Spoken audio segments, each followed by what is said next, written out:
AskReddit males of Reddit. What's your creepy girl story?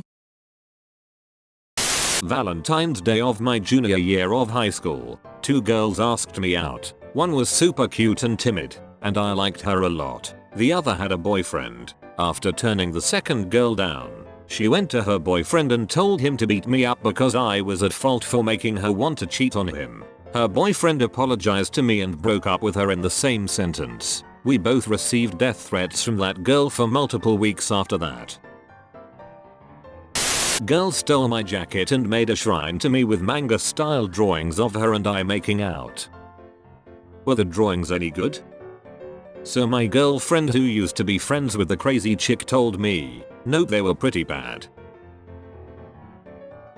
Teenage me talking to a girl a year below. We used to play Neopets together and one day she sent me a rose with her blood on it. She came to school the next day with a bandage on her wrist.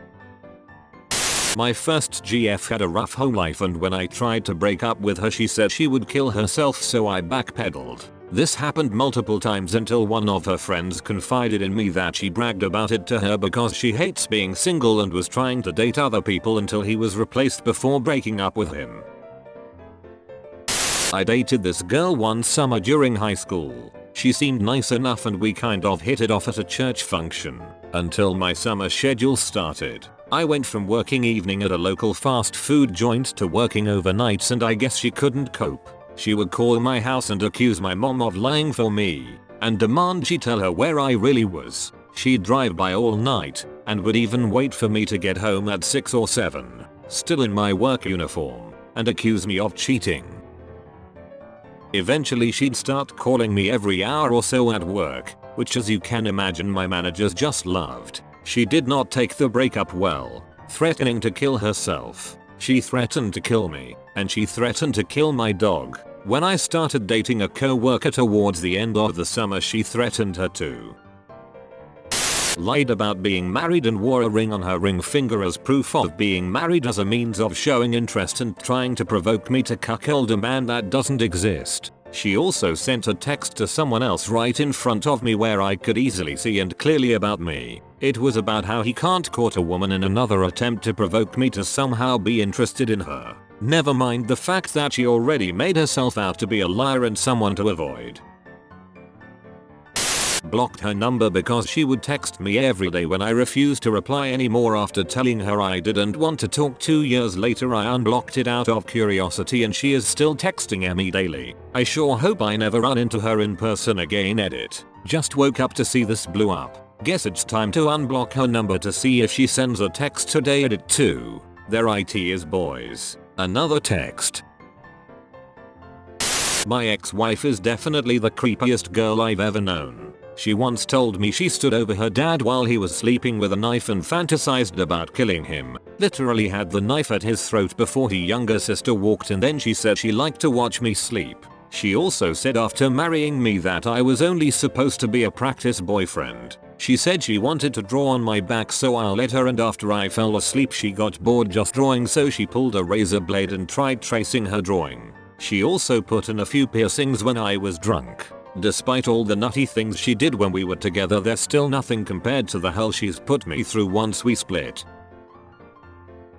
Oh boy, it all started in elementary school when this weird girl took a liking to me. She'd follow me around at recess, and if I wanted a recess to myself, I'd have to outrun her and lose her. Kept me in shape. She was a year or 2 ahead of me, and as soon as she was able, she'd be a teacher's assistant in my class when she could. She'd be watching me from across the room and would pass notes to me asking if I'd marry her when I grew up. She also came to my mom's house a few times and left notes on the windowsill.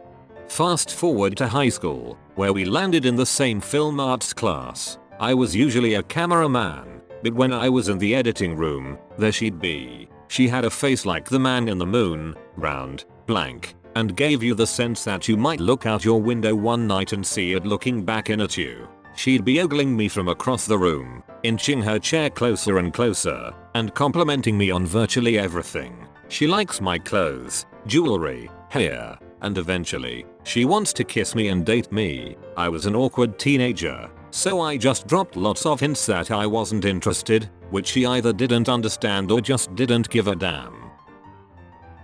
One day, she basically cornered me in a doorway and said she was going to kiss me. I was in such a position that I could only either take the kiss or physically push her away from me. I didn't know how to react at the time, so I pretty much did a combination of both. Another day, I was biking to school, and she was sitting at the base of a telephone pole at the end of my street, looking at me as if she was expecting me to come that way. I thought it through and realized that she must have followed me home from school, then gotten up at the crack of dawn, come back to my street and waited to see when I'd be leaving.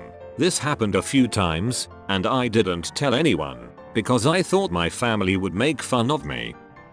We've both been out of school for a few years, and she hasn't given up yet. She's found me on Facebook and messaged me a few times, saying she's tired of being single, and would I ever date her. I've rejected her as clearly as I can, and I hope it sticks. She definitely has autism or something, and maybe she just can't let go of that childhood crush, or can't process rejection.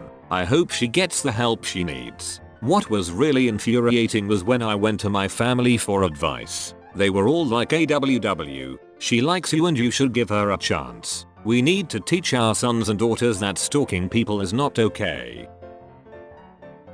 I'm not sure if this is creepy or just weird. When I was in my early 20s I used to have real bad insomnia. I could easily still be up at 4 AM and still not feel tired. Anyways, this one night, must have been 1 or 2 AM, I was just sitting at the computer looking online and stuff trying to get sleepy when there's this knock at the door. Pretty weird to get someone at the door at that time, but I figure maybe it's an emergency from one of my neighbors. On one side we had like a house where several people with Down syndrome lived with a carer of sorts, so I figured I should answer just in case.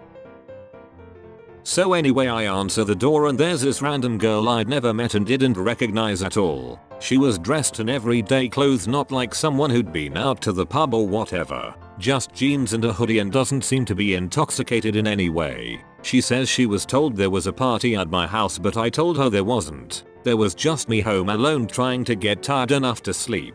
So she asks if she can use my phone, always wanting to believe the best in people. Before real adult cynicism set in, I invite her in and show her to the phone. She kind of dials numbers, which looked more like she pushed numbers at random, and waited for someone to answer. Note, I have no idea if she actually called someone or if it was an act.